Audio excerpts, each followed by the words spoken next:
Alors bonjour à toutes et à tous, du coup on va commencer cette visioconférence qui est consacrée aujourd'hui aux formations en droit et en sciences politiques. Donc je suis Isabelle Sauron, je suis psychologue de l'éducation nationale et je travaille à l'ONICEP et nous organisons ces cycles de visioconférences avec les deux universités de notre académie, donc UAPV et AMU. Donc j'ai autour de moi des intervenants qui vont vous présenter des formations. Alors ici à Aix, des étudiants qui sont de l'IEP d'Aix en Provence. Et Wassim Hamzaoui qui est également enseignant-chercheur et qui s'occupe plus particulièrement d'AES avec une filière sciences politiques, qui vous parlera de ça tout à l'heure. Voilà, donc moi je vais vous présenter un petit diaporama pour vous parler de tout ce qui est utile pour vous, pour votre orientation. Je vais passer assez vite sur certains points parce que, bon, j'en parle à chaque fois, mais je suppose que ce ne sont pas les mêmes étudiants à chaque fois. Si c'est les mêmes, tant pis, je vais me répéter. Une petite parenthèse pour vous dire que dans un deuxième temps, il y aura une partie de chat.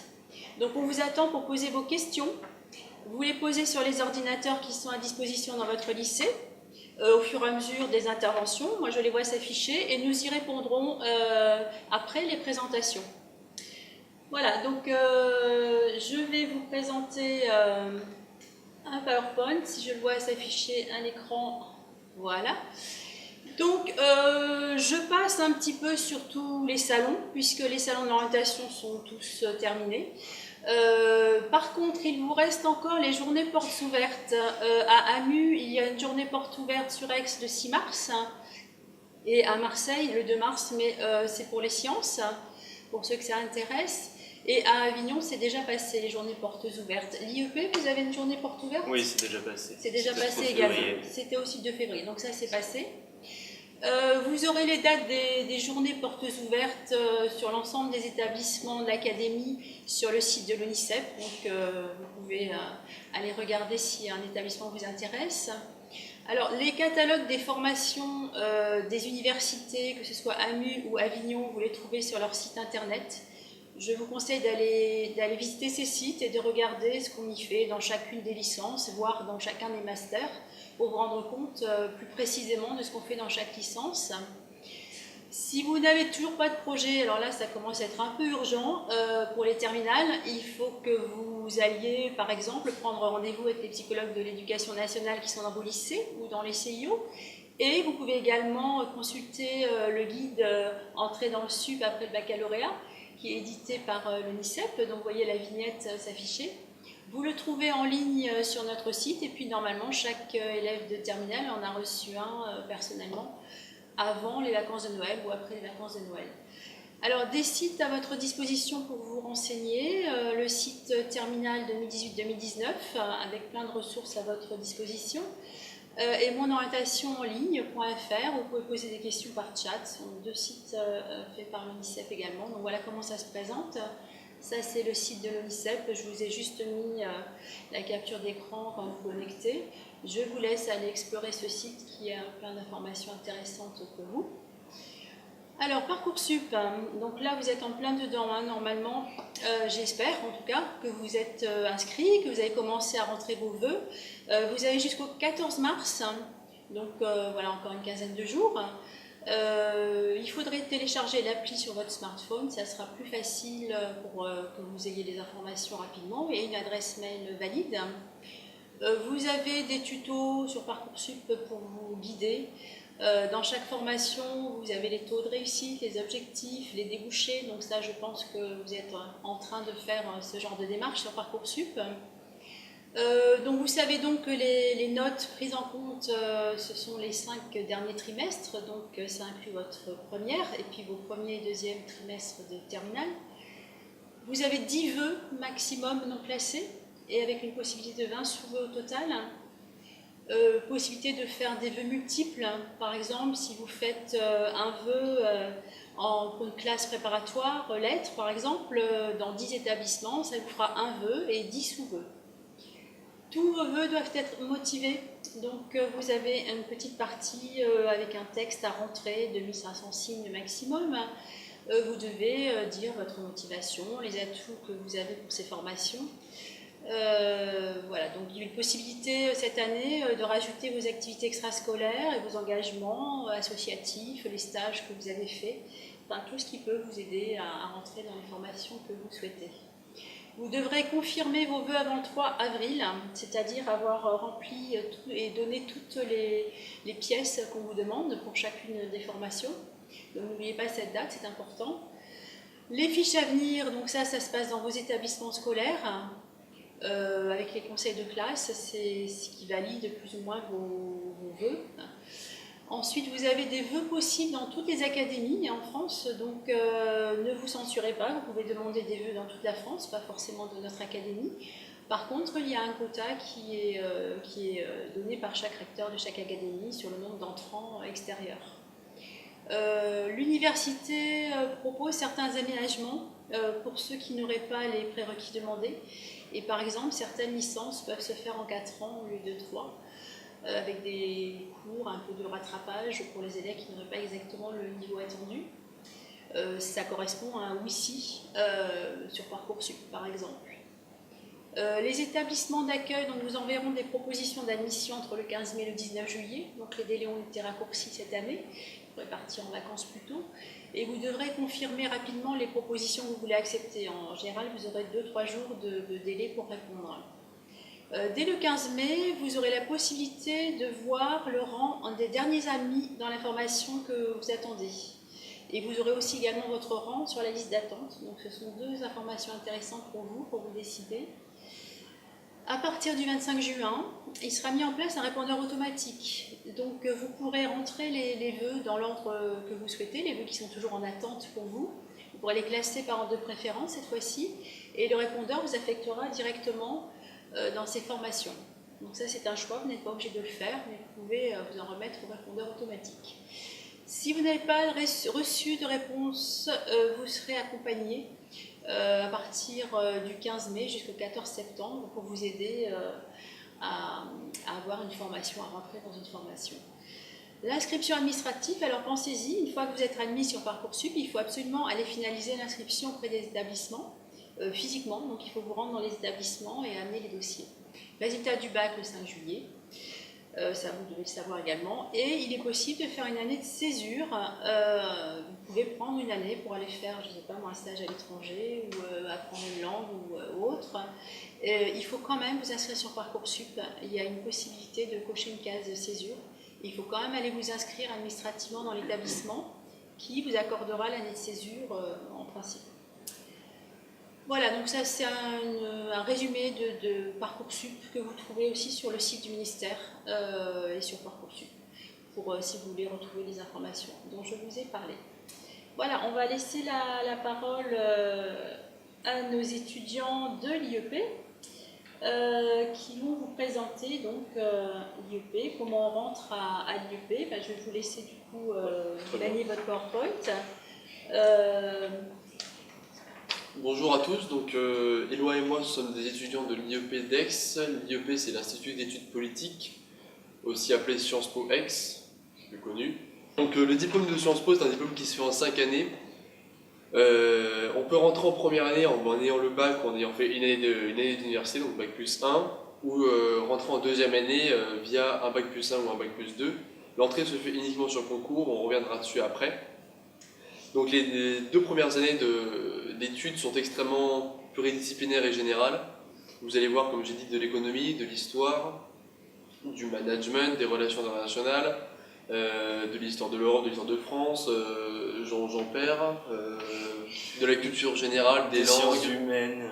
Vous allez voir énormément de choses pour que, comme l'a dit notre directeur, que vous puissiez vous adapter aux différentes matières et que vous deveniez un individu adaptable à plusieurs situations. La 3e année, vous partez à l'étranger, soit selon 3 modules, soit 2 semestres en université, soit 2 semestres en stage, soit 2 semestres mixtes, c'est-à-dire un semestre d'université et un semestre de stage. Logiquement, en revenant de cette 3e année à l'étranger et ayant fait ces 2 années très pluridisciplinaires et générales, on sait vers quoi on veut se spécialiser et ce vers quoi on veut tendre.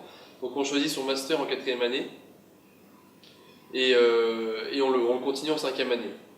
Sciences Po Ex propose de faire sa 2e année de master en 5e année dans une autre école en partenariat, ce qui permet donc du coup d'être encore plus spécialisé afin de s'insérer au mieux sur le marché du travail. Moi, je vais vous évoquer les débouchés après l'obtention du diplôme de Sciences Po Ex. C'est toujours intéressant de savoir à quel métier vous pouvez prétendre une fois que vous avez obtenu votre diplôme. Donc le diplôme permet d'accéder à un ensemble de métiers dans des champs très très variés, à commencer par les métiers de l'information, où vous pouvez devenir directeur de communication, un consultant en stratégie de communication ou un chargé de relations et d'affaires publiques. Vous permet également d'accéder à des métiers autour du domaine des politiques culturelles et du mécénat. Autrement dit, vous pouvez être à la recherche de financement dans l'associatif ou encore chef de mission de médiation culturelle. Vous pouvez également accéder à des métiers tournant autour des politiques européennes et des actions transnationales. Vous pouvez ainsi devenir chargé de mission du ministère des Affaires étrangères ou encore un chef de projet de développement international à l'Union européenne. Vous pouvez également trouver un métier dans tout ce qui a trait à la dynamique politique et aux mutations des sociétés, autrement dit au sein d'ONG ou en tant que chercheur universitaire. Vous pouvez également vous orienter vers tout ce qui est carrière publique, puisque l'IEP propose des préparations au concours de l'ENA, de l'ENM, qui est l'École nationale de la magistrature, ou encore l'École des commissaires aux armées, ce qui vous permet ensuite, ou encore l'INET, qui vous permet de devenir directeur d'hôpital ou fonctionnaire. Il vous permet également de trouver des métiers dans le domaine de la géostratégie, de la défense et de la sécurité internationale, puisque l'IEP prépare au concours de la DGSE et de la DGSI, ce qui vous permet ensuite d'accéder à des métiers en tant que conseiller en défense ou encore d'attaché de défense en ambassade ou conseiller à l'ONU ou à l'Europe. Et enfin, le diplôme de l'IEP vous permet d'accéder à tout un ensemble de métiers dans le domaine de l'expertise internationale, puisque l'IEP propose des spécialisations en relations internationales qui vous permet ensuite d'accéder à des postes tels que responsable des appels d'offres internationaux ou chargé de développement international, ou alors une option en affaires internationales, ce qui vous permet alors d'accéder à un ensemble de métiers en tant que consultant en relations internationales ou en tant qu'ambassadeur. Voilà, donc il y a énormément de possibilités. Ce qu'il faut retenir, c'est que plus de la moitié des étudiants de Sciences Po partout en France se dirigent majoritairement dans le secteur privé, contrairement de ce qu'on pourrait penser. Et ça apporte, voilà, comme on l'a dit, une formation très, très générale, puis ensuite très spécialisée, ce qui permet de s'adapter à beaucoup de sujets et de pouvoir travailler sur beaucoup de choses. Là, se pose la question de comment intégrer Sciences Po, notamment Sciences Po Ex. Donc, comme je vous l'ai dit tout à l'heure, on peut rentrer à Sciences Po Ex en première année en ayant eu un bac l'année même ou alors en ayant fait une année de préparation en université ou autre. Ça se passe sur concours, donc c'est un concours, il y a 1000 à 1200 places chaque année et un concours vous permet de présenter 7 écoles. Les 7 écoles sont sur la petite carte que vous avez là. Donc on a Sciences Po Lille, Saint-Germain-en-Laye, Rennes, Strasbourg, Lyon, Aix et enfin Toulouse. Vous classerez vos vœux selon vos souhaits et vous serez affilié selon votre classement dans le concours. Le concours se compose en 3 épreuves, la même épreuve en une journée, une dissertation de questions contemporaines, c'est une sorte d'actualité philosophie où on réfléchit sur des thèmes qui changent chaque année. Cette année ce sont le secret et le numérique. On a aussi une dissertation qui porte sur une dissertation en histoire, qui porte sur le monde et l'Europe et la France depuis 1945. Et enfin une épreuve de langue vivante au choix, donc ce sera soit l'allemand, soit l'italien, soit l'espagnol, ou soit l'anglais. Au suite de ces 3 épreuves que vous avez passées, que vous avez évidemment préparées, parce que chaque année il y a près de 16 000 candidats au concours de Sciences Po, pour 1000 à 1200 admis, comme je vous ai dit, ça fait 8% de réussite, et ça reste faisable, puisque certains y arrivent. Et donc cette année, le concours d'entrée a lieu le samedi 25 mai 2019, Ça se passe en général en mai aussi, donc voilà. Les inscriptions ont commencé le 9 février, se terminent dans moins d'un mois, donc si vous êtes intéressé et que vous n'êtes toujours pas inscrit, bon, bah, précipitez-vous sur le site. Jusqu'au 18 avril. 18 avril, c'est ça. Un petit peu pour en avoir. Vous avez également l'option de rentrer directement en deuxième année par le concours d'entrée en deuxième année. Comme Sébastien vous l'a évoqué tout à l'heure, vous pouvez également faire un an de prépa ou un an de fac durant laquelle vous vous préparez au concours de Sciences Po. Le concours se découpe en 3 épreuves. Là aussi une question contemporaine qui, comme Sébastien vous l'a dit, est une question un peu de philosophie, d'actualité. Les thèmes pour cette année sont par exemple l'éducation et l'Europe. Également une épreuve de langue vivante, qui est bien sûr au choix. Également une épreuve de spécialité, donc selon si vous avez fait un an de fac, d'histoire, de droit, d'éco, etc., ou selon vos préférences personnelles, vous pouvez choisir entre une épreuve d'histoire, une épreuve d'économie, une épreuve de sciences politiques ou une épreuve de droit constitutionnel. C'est-à-dire que si jamais vous n'êtes pas sûr de vouloir rentrer à Sciences Po pour le moment, ou si vous n'obtenez pas le concours à la sortie du bac, il ne faut pas se paniquer, vous avez cette option de rentrer directement en deuxième année, ce qui vous permet de pas avoir, de pas trop perdre de temps, ou, de pas attendre une année de plus. Et cette année, il se déroule en mars. À noter que vous pouvez passer le concours 2 fois. 2 fois le concours de première année dans la limite d'un bac plus 1 et 2 fois le concours de deuxième année dans la limite d'un bac plus 2, sachant que voilà, c'est 2 fois maximum. Donc si vous passez une fois concours première année, une fois concours deuxième année, ce sera fini et il faudra passer à autre chose. Enfin, on va donner quelques petites informations sur la vie à Sciences Po. Donc nous avons une vie associative assez importante avec près de 43 associations, 44 depuis 2 jours d'ailleurs. On a beaucoup de conférences et d'événements qui ont lieu sur Sciences Po X, près de 2 conférences par semaine, de nombreuses projections de films et de suivi de débats, etc. avec les réalisateurs qui viennent. On a une saison culturelle chaque année avec un artiste qui s'affilie à Sciences Po X et qui propose des activités aux étudiants. Et enfin, depuis quelques années, nous avons développé Sciences Po X dans la Cité, qui est un cycle de conférences chaque année sur une thématique. Cette année, c'est l'Europe en crise et les crises de l'Europe, un sujet assez d'actualité notamment. On a aussi plein de certificats. Oui, voilà, l'IEP propose un ensemble de certificats d'études supplémentaires qui vous permet d'approfondir un peu vos études, que ce soit dans le domaine de la communication, des certificats d'expertise judiciaire, des certificats en management ou encore en tout ce qui a trait à l'institutionnel. Je ne vais pas vous faire le détail de chaque certificat, mais voilà, disons que ça vous permet d'adopter une vision assez large et d'acquérir des expériences et des connaissances en plus allant dans le sens de votre projet professionnel ou non. Voilà, je dirais que ce qui est particulièrement attrayant sur Sciences Po, c'est vraiment cette vie étudiante qui est particulièrement vivante. Et voilà, il y a plein de choses à faire en plus des cours, voilà, une vision assez large et qui vous amène plein d'expériences.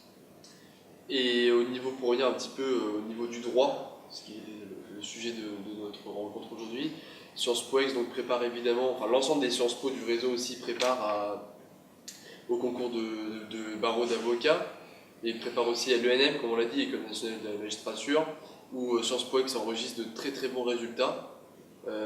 7 admis pour 16 candidats, ce qui est énorme, comparé même à la fac de droit où les résultats sont moindres. Donc c'est vraiment viser une formation très pluridisciplinaire et générale pour ensuite se spécialiser au maximum et devenir le plus compétent sur le marché du travail. Et moi, nous deux sommes très satisfaits de nos études à Sciences Po X, et si vous êtes intéressés, nous vous invitons à vous préparer, à nous rejoindre sous peu. Bon, merci pour cet exposé complet. Donc vous êtes tous les deux en L2, je le redis. Et vous avez fait tous les deux un bac ES. C'est ça. Par contre, il y a d'autres types de bacs qui sont admis. Tous les bacs sont En fait, c'est un concours. représentés. C'est un concours, donc le Parcoursup, Sciences Po X ne sera pas présent sur le Parcoursup. Quand vous cocherez, vous n'aurez pas à cocher Sciences Po. Et tout le monde peut le présenter. Ce qui est intéressant dans un concours, c'est que vous vous préparez pour ce concours, vous n'êtes pas noté sur ce que vous avez appris au lycée. Donc nous avons des amis qui viennent de S, d'autres qui viennent de L, et on a même une amie qui vient de STMG. Donc tout est faisable tant qu'on a l'envie, la détermination et qu'on prépare ce concours, peu importe d'où on vient. Et alors, vous, quel était votre niveau à peu près en terminale? Vous aviez un très bon niveau, Au bac, nous avons tous les deux eu la mention très bien. Ah oui. Mais pareil, le but, l'important, c'est de préparer son concours. On peut rater son bac et réussir Sciences Po. Exactement. Je pense que la mention, ça veut rien dire. Je pense qu'on a un peu des mauvais exemples dans ce cas-là, mais voilà, on a plein d'amis autour de nous qui ont forcément une mention ou si c'est Sciences Po que vous voulez, il suffit de bosser le concours et après avoir son bac et voilà. Il faut quand même une bonne culture générale. Il faut une culture générale, faire les épreuves de culture générale qui sont quand même assez... Ça se cultive par une curiosité qui doit vous animer d'ailleurs dans vos études. Une curiosité sur l'actualité, sur ce qui vous entoure, essayer de comprendre ce qui se passe, pourquoi, comment, qu'est-ce que moi j'en pense, comment est-ce que je me positionne face à ça. C'est aussi se préparer via des prépas en ligne ou des prépas privés qui vont vous donner les programmes du concours, notamment en histoire, qui vont vous donner une méthodologie pour la question contemporaine, pour la culture générale, et qui vont vous apprendre à réfléchir à la Sciences Po, comme on dit parfois, c'est-à-dire à réfléchir de façon synthétique et brève, mais très efficace sur un sujet. Parce que vous êtes intéressé sur beaucoup de choses, vous êtes intéressé à beaucoup de choses et vous êtes fait un avis et vous le retransmettez sur une copie. Et voilà. Très bien. Des conseils à donner pour réussir le concours? Parce qu'il y a des lycées préparent aussi, certains lycées publics, privés, préparent aussi à ces concours pendant l'année terminale. Certains professeurs proposent une aide aux étudiants, aux élèves pour préparer Sciences Po. On conseille en général de prendre une prépa en plus pour avoir vraiment les contenus nécessaires et aussi parfois une vision science-piste entre guillemets qui n'est pas forcément retranscrit au lycée. Certains professeurs l'ont, d'autres pas, mais l'idéal c'est quand même d'avoir une prépa et de partager ses cours avec son professeur qui nous aide. Et là ce sera la meilleure des préparations en effet. Mais on vous conseille évidemment de faire une préparation, notamment Tremplin, qui est une prépa en ligne et qui est labellisée par les Sciences Po, du fait de son caractère méritocratique et de prix abordable et de contenu. Donc on vous y conseille de vous retourner vers là-bas, ou bien de choisir une prépa qui sera physique, c'est-à-dire avec un professeur qui pourra vous parler toutes les semaines, avec qui vous pourrez échanger, etc. Voilà. Je pense aussi qu'une prépa, ça vous apporte également la méthode qui est nécessaire pour les différentes épreuves que vous devez présenter au concours.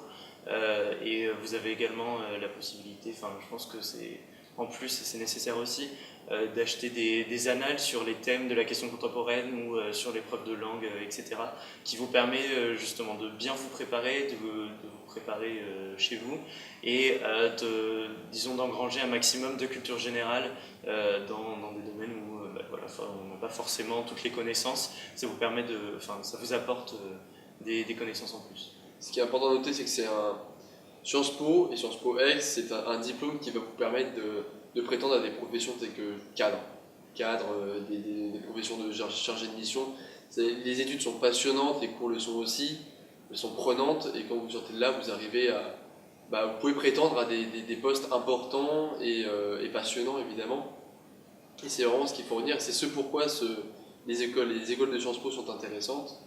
Et bien forcément, comme on l'a dit, ça passe par un concours, c'est pas donné, mais il faut travailler. Et du coup, vous me demandiez des conseils importants, et les conseils importants, c'est curiosité et détermination. C'est les deux mots qu'il faut retenir lorsqu'on se prépare à Sciences Po, je pense. Oui, c'est parfait. Alors, les élèves, si vous avez des questions à poser à nos deux étudiants, allez-y, on attend vos questions. Puis en attendant, on va écouter Avignon qui va nous présenter les études de droit à l'université. On vous écoute, Avignon. Moi, je me présente, donc je suis enseignant de sciences politiques à l'Université d'Avignon. Je suis responsable de la 2e année et responsable du parcours Sciences Po. Et c'est en cette qualité que je vous parle aujourd'hui, parce que je ne vais pas vous représenter toute la licence AES, mais je répondrai à toutes les questions la concernant et je vais vraiment me cibler sur cette spécialisation en sciences politiques. Alors, le premier élément pour comprendre un petit peu quelle est la philosophie de ce parcours Sciences Po, de cette spécialisation en sciences politiques, c'est ce qu'il faut comprendre, c'est que la licence AES, c'est un label national. Mais en fait qui correspond à des réalités locales très différentes, très contrastées. C'est pour ça que vous avez assez généralement des licences AES orientées management, des licences AES plutôt orientées économie, gestion, d'autres orientées sociologie, voire sciences économiques et sociales, donc qui articulent très fortement savoir, compétences sociologiques, statistiques et compétences économiques, et vous en avez beaucoup plus rares, dont celle d'Avignon, qui a une orientation sciences politiques. Alors, sachant que toutes ces spécialisations ne remettent pas en cause en fait l'ADN de la licence AES, qui est un ADN de pluridisciplinarité. En gros, pour avoir des chiffres un peu approximatifs, la science politique représente un petit tiers des enseignements. L'économie, si on y ajoute le management, la comptabilité, la gestion, représente un gros tiers, et le droit, un quart des enseignements, et ce à quoi vient de s'ajouter bien évidemment d'enseignements en anglais, en outils numériques, etc. Donc le choix qui a été fait, c'est pas un choix de volume disciplinaire, mais c'est plutôt le fait de s'instituer en institution passerelle vers Sciences Po Ex qui vous a été présenté par les deux étudiants précédents. Et l'idée, c'est de s'instituer en institution passerelle via notamment un partenariat privilégié établi avec Sciences Po Ex. Alors, ce partenariat qui existe maintenant, qui a été travaillé maintenant depuis 5 ans, il s'est incarné dans 2 dispositifs, principalement. Alors, un premier dispositif qui concerne uniquement la L1 et un deuxième dispositif qui englobe le premier et qui concerne par contre les 3 années L1, L2, L3 et qui a fait l'objet donc à la rentrée de cette année 2018-2019 de la signature d'une convention cadre licence d'excellence avec Sciences Po Ex, d'accord, et qui se traduit en fait par la création d'un parcours Sciences Po spécifique dans la licence AES. Alors maintenant, voilà, j'ai présenté les 2 dispositifs et je vais dire en quoi ils consistent assez brièvement. Le premier dispositif, celui qui ne concerne que la L1, qui existe depuis maintenant 4 ans, se rattache au programme IEPEI, c'est-à-dire le programme d'études intégrées qui concerne normalement les lycées du territoire. Et du coup, nous, on s'est rattaché à ce dispositif-là. Ça veut dire qu'il a aussi une finalité d'égalité des chances. Alors, comment fonctionne cette adhésion de la licence AES d'Avignon à ce programme IEPEI? Principalement, au S1, nous sélectionnons en gros une trentaine d'étudiants, donc sur les 200, 240 que compte la licence, sélectionnons une trentaine d'étudiants pour faire partie d'un module d'accompagnement à la préparation du concours commun des IEP. Alors, cette préparation, elle consiste en quoi? Elle consiste premièrement à aller aux 2 regroupements à Sciences Po Ex, celui de novembre et celui de mars, qui va avoir lieu le 9 mars d'ailleurs. Donc le premier, où généralement il y a des conférences sur les thèmes du concours, une présentation générale du concours, et le deuxième, en fait, qui prend la forme d'un concours blanc, c'est-à-dire où on donne la possibilité aux étudiants de préparer les épreuves. Donc ça, c'est pour, on va dire, la partie échange, socialisation à l'IEP, mais ensuite la partie enseignement, comment elle se traduit ici? Par un module d'accompagnement de 30-40 heures spécifiquement orienté sur les 2 thèmes annuels du concours. Deuxièmement, l'adaptation des TD d'anglais afin de préparer les étudiants à l'épreuve d'anglais au concours. Et troisièmement, un accompagnement renforcé dans le cadre d'un cours d'histoire politique qui est donné dans le cadre de la licence AES et dont justement on a même fait en sorte que le programme soit parfaitement calé sur celui de l'épreuve d'histoire au concours. Alors l'objectif de ce dispositif-là, c'est de permettre aux étudiants qui veulent passer le concours des IEP de le faire, mais c'est également de se projeter sur peut-être un passage vers les IEP qui se déroulerait plus tard, notamment à l'issue de la licence. Et c'est là qu'intervient le deuxième dispositif qu'on a mis en place, donc depuis cette année. Et là, l'idée, c'est de considérer et de simplement constater qu'on a chaque année un certain nombre d'étudiants qui postulent pour les masters, notamment des IEP. Donc l'idée, c'était de stimuler ces candidatures et de favoriser leur réussite. Donc, il a été question, on a cherché à singulariser le parcours des étudiants, de singulariser leur CV, afin qu'ils puissent postuler au master des IEP, notamment ceux d'Aix-en-Provence, dans les meilleures conditions. Comment se présente ce parcours? Ça peut concerner jusqu'à 25 étudiants à partir de la L2, donc des étudiants qui auraient suivi le module de L1 ou pas. Et l'idée, c'est que ces étudiants-là, au cours de leur L2, à chacun des semestres de leur L2, vont suivre un enseignement par semestre à Sciences Po Aix. Enseignement qu'ils valident et qui rentrent, du coup, dans leur relevé de notes. Ensuite, en troisième année, ces étudiants sont invités, enfin c'est plus qu'une invitation, puisque c'est une obligation du parcours, à se rendre à l'étranger, à faire un séjour académique à l'étranger, l'idée étant de caler le plus possible au format qui vous a été présenté tout à l'heure, où les étudiants de Sciences Po, en fait, la troisième année est entièrement consacrée à l'étranger. Donc là, l'idée, c'était pas de consacrer toute l'année, mais au moins qu'il y ait cette expérience commune d'un semestre à l'étranger. Et ensuite, quand ils reviennent au S6, dernier semestre de la licence, encore une fois, ils vont suivre un enseignement à Sciences Po Aix, le valider, et ça rentrera dans le relevé de notes. À tout cela s'ajoute le fait d'avoir une LV2 renforcée, sachant que dans l'Université d'Avignon, les étudiants ne sont tenus qu'à une LV1 qui est généralement l'anglais. Donc là, l'idée, c'est de renforcer leur apprentissage linguistique en leur faisant acquérir une LV2 qui soit un peu plus forte. Quelle est la finalité de ce dispositif? Et je conclurai sur ça, c'est que ces étudiants-là terminent leur licence en ayant le diplôme, bien évidemment la licence AES, mais avec une mention Sciences Po spécifique. Et l'idée, c'est que cette mention Sciences Po spécifique, donc non seulement sera appréciée avec bienveillance, alors l'idée, c'est pas d'avoir des places réservées, mais en tout cas, c'est sûr, c'est d'avoir une attention particulière de la part des responsables des masters de Sciences Po Aix, et de manière plus générale même, il est question de favoriser ces CV si et lorsqu'ils se présenteront pour les masters, pour candidater au master des différents IEP. Étant entendu, bien évidemment, que si vous candidatez à un IEP et que vous indiquez sur vos lettres de motivation que vous avez un intérêt pour la science politique qui est très ancien mais qu'il n'y a rien qui le démontre sur votre CV, vous serez dans une plus mauvaise posture que si là vous avez effectivement, comme l'atteste votre relevé de notes, l'atteste votre CV, la preuve que c'est dès la première année ou dès la deuxième année de votre licence que vous avez marqué un intérêt renforcé pour les sciences politiques de manière générale et pour les IEP en particulier.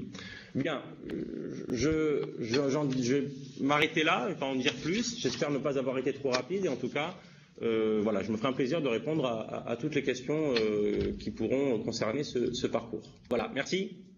On va commencer par une question du lycée David Neil. Alors, quand on s'inscrit en prépa pour passer le concours de Sciences Po, il faut s'inscrire en fac également. Alors, je ne sais pas si c'est une question ou une affirmation.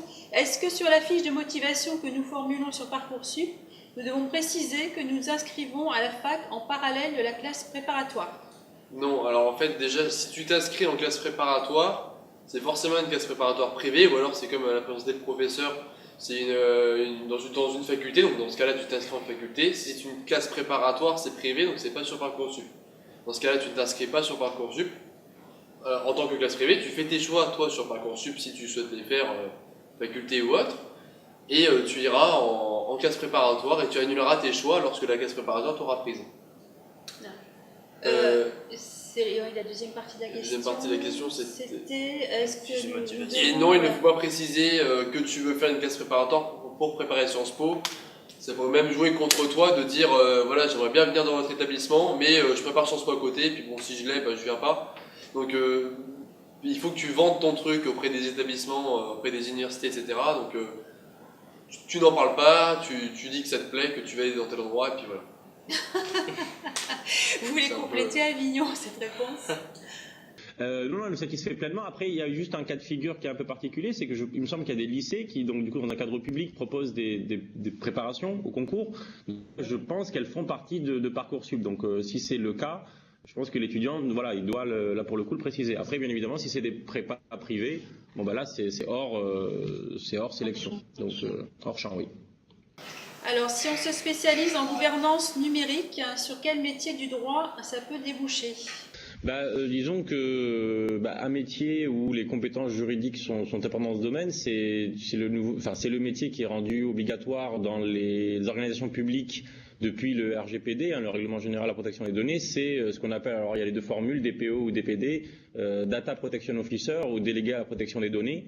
Et où là, si on regarde la fiche de poste de ce type de fonction, c'est avoir des compétences bien évidemment en droit, parce qu'il faut encadrer tous les traitements de données d'une organisation, et des compétences en informatique. Donc c'est pour ça que le master gouvernance numérique qui est intéressant, c'est que c'est un master qui est interdisciplinaire et où on permet aux étudiants, sans devenir expert de chacun des domaines, d'acquérir une expertise dans tous les domaines et de comprendre les enjeux qui se présentent dans tous les domaines. Voilà. Donc ça, c'est un exemple de métier sur lequel peut déboucher le master gouvernance numérique. Alors, dans quelle fac fait-on la première année de licence de droit à Aix? Est-elle différente de celle de la L2? Oui, alors en fait la première année de fac de droit à Aix-en-Provence peut avoir lieu à Marseille ou à Aix-en-Provence selon votre lieu d'habitation. La deuxième année par contre se fait obligatoirement à Aix-en-Provence. Donc en effet, si vous êtes de Marseille, vous ferez la première année à Marseille et la deuxième année à Aix-en-Provence. Voilà. C'est bien, vous remplacez très bien les profs de droit d'AMU finalement. On va vous garder. Alors pouvez-vous préciser le milieu du concours? Je pense que c'est le lieu. Je pense que c'est le lieu. Le lieu du concours pour Sciences Po Aix le 25. Donc ce sera à Aix-en-Provence, à l'université de droit, à Schumann. Après il y en aura aussi d'autres, si vous êtes plus vers Avignon. Avignon dépend de Aix aussi. Il y en a dans tous les Sciences Po, il y a Toulouse, Lyon, voilà. Vous pouvez le faire à n'importe quelle Sciences Po en France. Voilà, mais le plus près de chez vous, en oui, général. c'est le près de chez vous, c'est sûr, c'est pratique. Voilà. Alors, en quoi consistent les essais de langue vivante lors du concours d'entrée pour Sciences Po? La langue vivante est-elle très importante? Les trois épreuves sont très importantes, les unes autant que les autres. Les langues le sont aussi particulièrement parce que vous êtes amené à Sciences Po à vous diriger sur des carrières internationales. Donc évidemment, la langue est requise. Donc voilà. Je ne sais pas si tu veux rajouter quelque chose, Éloi. Oui, je pense que l'épreuve de langue est fondamentalement importante. Est importante. Après, voilà, je pense pour le concours, orientez-vous vers la langue que vous maîtrisez le mieux. Et voilà, si vous vous débrouillez bien en langue, c'est des points à prendre. Et sinon, voilà, dirigez-vous vers la langue que vous maîtrisez le mieux. Et non, c'est absolument pas à négliger, tout à fait. Et pour ce qui est de l'épreuve d'anglais en soi, si je me rappelle bien, il y a une étude de texte, donc avec des questions portant sur le texte, des synonymes à retrouver dans le texte, et ensuite un essai à écrire sur un sujet qui généralement est lié au texte. Voilà. Et ça c'est pour anglais, italien, allemand ou espagnol? Pour n'importe quelle langue que vous prenez. Alors, il y a 2 facs de droit sur Google Maps, fac de droit et sciences politiques, ainsi que fac de sciences et de droit, dans laquelle se trouvent les cours de L1. Je sais que la fac de droit de Marseille s'appelle droit et sciences politiques, et la fac de Aix s'appelle en effet sciences et droit, parce qu'il y a des cours de sciences aussi dedans. Voilà. Après, ça c'est du détail. Oui, vous trouvez de toute façon l'une ou l'autre des facs, vous entrez sur AMU droit et vous allez trouver. Vous tapez AMU et droit. La licence droit ne peut pas se faire durant les 3 années sur Marseille. Pourriez-vous développer Si, je viens de me renseigner de vite fait, parce que j'ai un doute sur ce que je vous ai dit. Et en effet, je crois que les 2 premières années peuvent se faire à Marseille. Et la 3e année, c'est possible, mais ils essaient d'envoyer le plus de monde sur Aix. Et on vous invite à aller sur Aix d'ailleurs, parce que c'est le master après. Mais c'est à vérifier, c'est écrit sur le site internet si vous allez vous renseigner. Mais il y a possibilité de faire, je crois, la première, enfin de suivre la première et la deuxième année à Marseille, peut-être la troisième année à voir. Je n'ai pas encore trouvé. Alors, est-ce que c'est difficile de rester attentif dans un amphithéâtre? Voilà une bonne question. Ça dépend du professeur. Oui. Disons que c'est une forme de cours qui est très différente du lycée. D'ailleurs, ça fait un petit peu bizarre au début, surtout si vous prenez le cours à l'ordi, parce qu'on n'a pas forcément l'habitude en sortant du lycée. Non, c'est pas forcément difficile.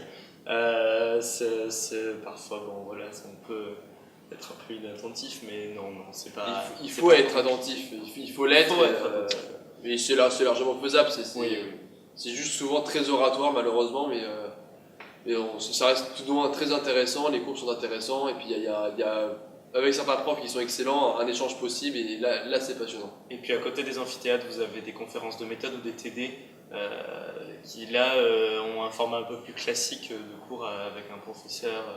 Professeur, 20 élèves environ. Voilà, c'est ça, donc vous inquiétez pas, c'est pas compliqué. Vous inquiétez pas, vous allez vous passionner normalement à l'université plus qu'au lycée. Donc vous serez forcément attentif parce que c'est beaucoup plus passionnant.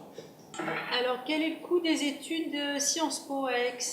Donc il est de 812 € pour les non-boursiers et de 0 € pour les boursiers. Jusqu'à l'an dernier, c'était 5 € symboliques pour les boursiers, mais cette année, le conseil d'administration a décidé que les boursiers ne payaient rien. Donc voilà.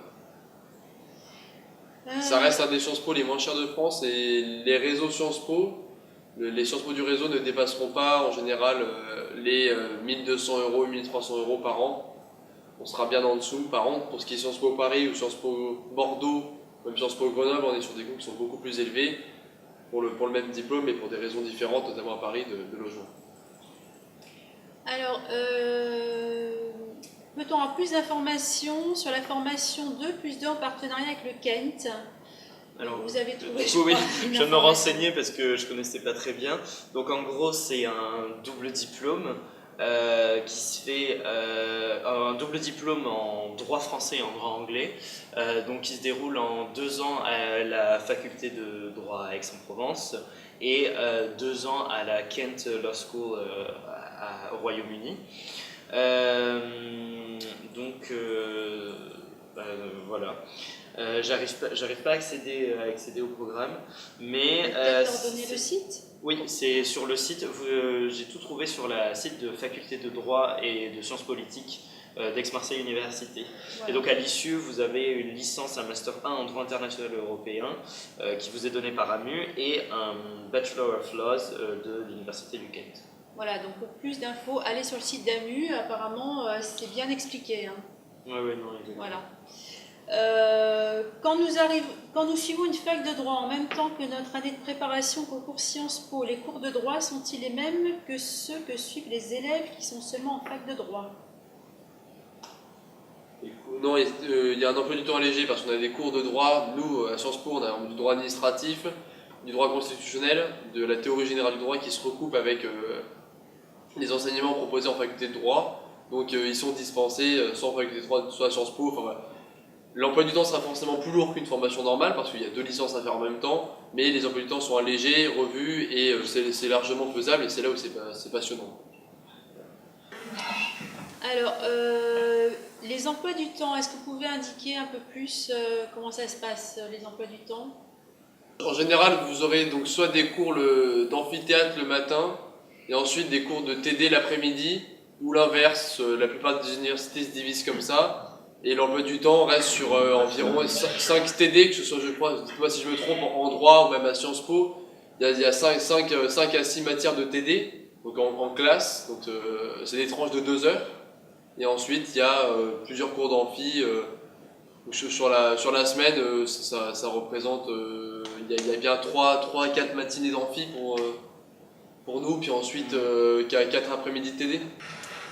Alors, pensez-vous qu'en intégrant Sciences Po Aix, je pourrais déboucher sur le métier de conseillère de coopération? C'est assez vague, conseillère de coopération, mais oui, vu qu'on est amené à faire de l'analyse, du conseil, etc., oui, évidemment, on pourra faire conseil de coopération. Alors, c'est de la coopération internationale qu'entend l'élève. Oui, c'est oui, évidemment, même de la coopération d'entreprise. Enfin, C'est très, très, très vague comme question, mais oui, en effet, oui. Alors, connaissez-vous l'existence d'une classe prépa au concours Sciences Po à Avignon? J'en connais pas vraiment, je sais qu'il y en a, c'est certain. Ah. Oui, au lycée Mistral. Yes, c'est ça. Voilà, Et lycée puis Mistral. il y a une autre prépa, mais là c'est plus, je crois que c'est du registre privé. C'est la prépa Saint-Jean, mais là c'est un autre format. Là c'est une préparation qui se concentre sur les congés scolaires, donc typiquement à la Toussaint, les 2 semaines à Toussaint. Je crois que les vacances de Noël ne sont pas concernées. En gros, les vacances de février, c'est un peu de l'intensif, alors que Mistral c'est une formation tout au long de l'année. Leur emploi du temps est fait de ça. Et d'ailleurs, les étudiants du coup de Mistral il y a un accord entre eux et nous, c'est-à-dire qu'à l'issue de leur première année, ils peuvent soit basculer en licence de droit ici ou en licence AES. C'est une préparation après le bac, hein? On est d'accord? Oui, c'est une préparation après le bac.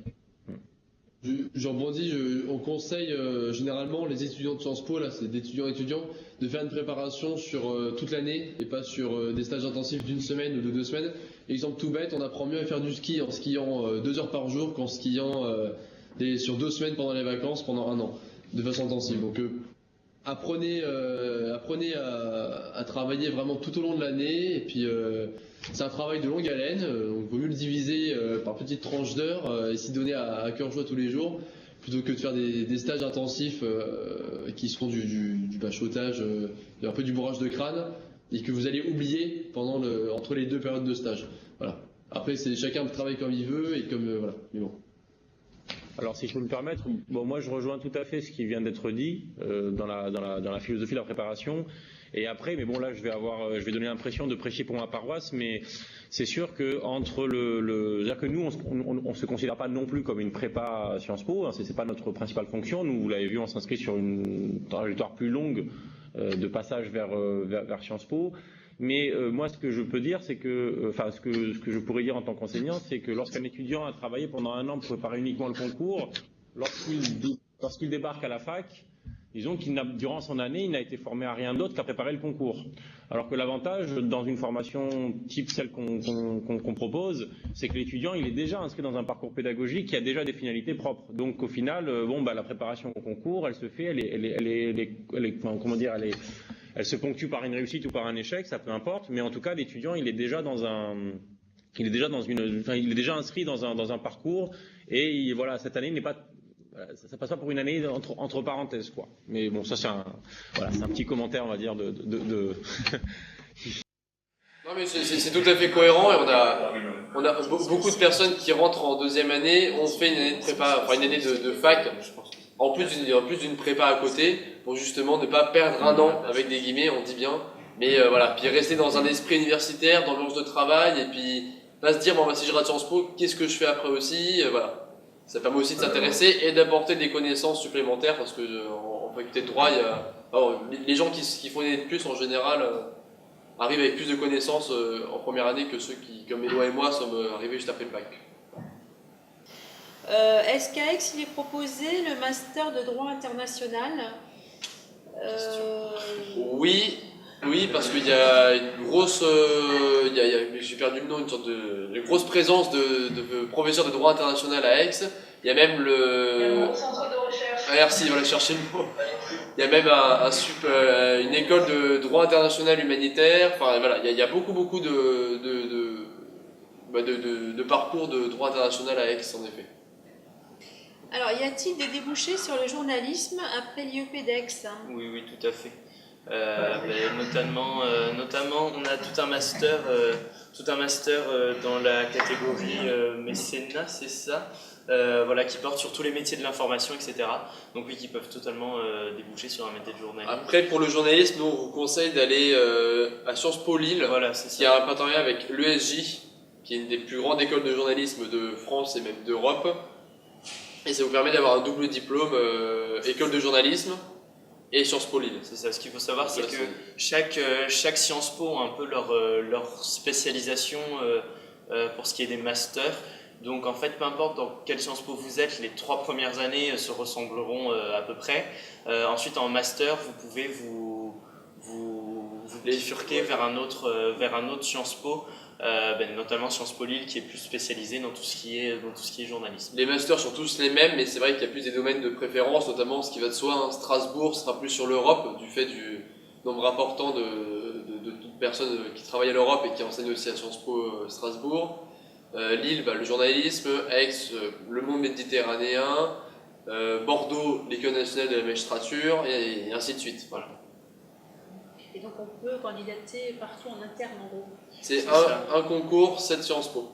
Voilà. C'est ça. Pour les masters, c'est... Et pour les masters, Pour les masters, après, vous pouvez bifurquer au sein de la formation.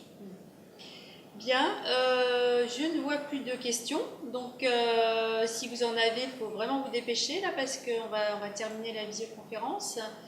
Donc je vous remercie d'avoir participé à Avignon et merci à nos étudiants de l'IEP aussi de s'être déplacés. Voilà, je pense que les lycées là vont s'en aller, donc merci au lycée, au revoir à tous. Au revoir.